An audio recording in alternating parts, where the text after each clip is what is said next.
دوێنێ تەشریبمان کرد بەس پێش جێژنەخۆی عامەتەن عێراق یەکەمین ڕۆژ فاسلە قەیسیە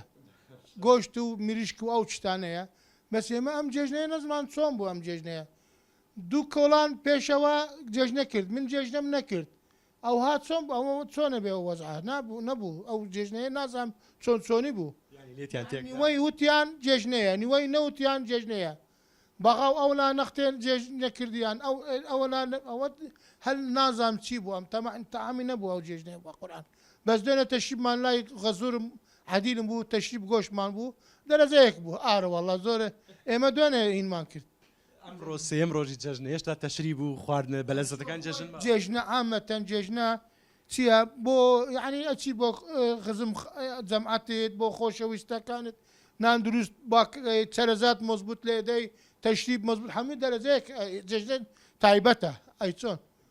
بۆ ئەم ڕۆژ بۆ ئەمڕۆ جەژن سێم ڕۆژی جەژنێشە تەشریب ماوە تەشریب دوێنێ ماوە ئیمڕۆژ هەمی ئینە تکەیە فەشافیشە